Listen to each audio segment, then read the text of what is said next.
5 Heartbreaking Accounts of Child Suicide. Number 5. Ryan Halligan. On the night of October 7, 2003, the lives of John and Kelly Halligan were changed forever when they discovered that their 13-year-old son, Ryan, had committed suicide by hanging. Traumatized by the horrific and tragic situation they had been thrown into, the parents of Ryan searched desperately for answers as to why their son would feel so lost, that he felt suicide was his only option. Ryan had been described as a lovely child, who was able to always make people smile.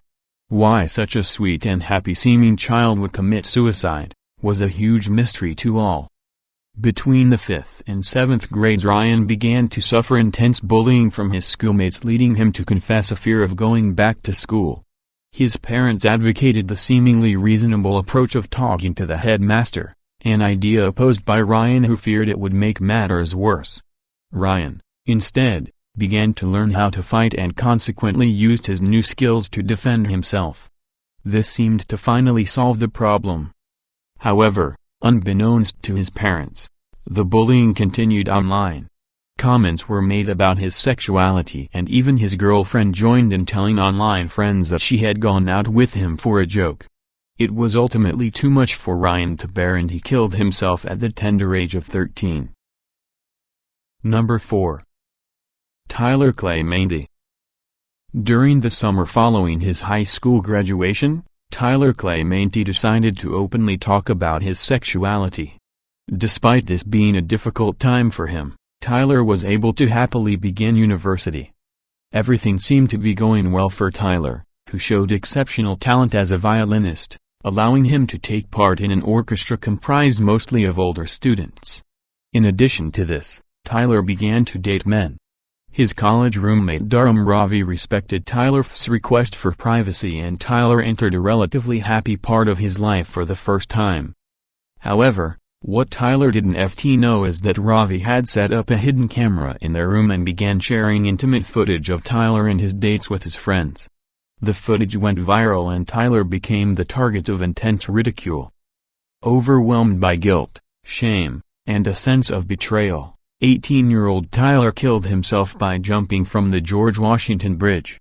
Ravi was sentenced to 30 days in jail for bias, intimidation, and invasion of privacy. Number 3. Beth Wilkinson. Beth Wilkinson was a 17-year-old British girl who suffered sporadically from mental health troubles. During her bad times she would self-harm and at one point attempted to kill herself. The laudable efforts of the local police prevented a tragedy from happening. 4 years earlier, Beth was given help from the Community Child and Adolescent Mental Health Service. Their involvement in her life intensified after the suicide attempt. However, this help was not enough, and 7 months later, on the night of December 18, Eileen Flanagan, Beth's schoolteacher, received a horrifying phone call from Beth. Beth called Eileen to thank her for her efforts in attempting to give Beth a positive outlook on life. Eileen noticed the sound of wind in the background and, given the emotional nature of the phone call and foreknowledge of Beth's mental health troubles, Eileen asked with concern where Beth was calling from. She confessed that she was standing on the other side of the rails at the Humber Bridge. Despite Eileen's efforts to calm her, Beth ended the phone call after informing her that a police officer was coming. The officer reportedly said to Beth, "Please don't do this in front of me," which was part of the officer's training.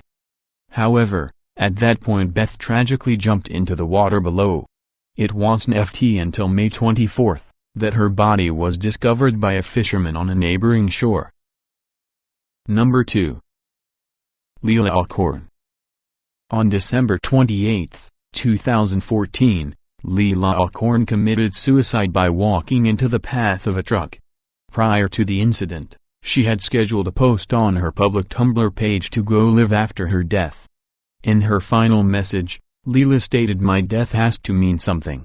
She wrote about her struggles as a young transgender woman, detailing her wish to live as a woman with her Christian parents, who had denied her request, claiming it to be an insult to God.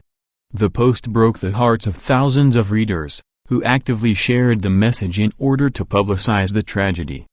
After her death, Leelah's mother still refused to use female pronouns for her daughter and would only refer to her by her given name of Joshua. She also refused to allow Leelah's best friend, who had supported her decision to live as a woman, to attend the funeral. The horrific death created a platform for many transgender people, both young and old, to speak openly about their gender identity. The exposure Leelah's suicide message was given on social media opened the minds of many people who previously had no interest in understanding transgender issues. Number 1. Samantha Kuburski. At the age of 6, Samantha Kuburski is one of the youngest ever recorded cases of suicide. After being sent to her room following an argument with her mother, Samantha was later discovered to have hanged herself by attaching a belt to the bar of an unused crib. Samantha, before retreating to her room, announced to her family that she was going to kill herself. However, due to her young age, many skeptics wondered if Samantha truly had the intention of killing herself, or whether the tragedy was actually a horrible accident. The question of whether or not a 6-year-old can really be fully aware that she was going to end her life remains unanswered. Although it is extremely rare for anyone under the age of 15 to commit suicide, it is not unheard of for people below this age bracket to be treated with antidepressants. Studies have shown that depression can be present in children as young as 3 years old. The true reason behind Samantha ending her own life may never truly be understood, yet the event was still a dreadful tragedy for the family and friends of the young girl.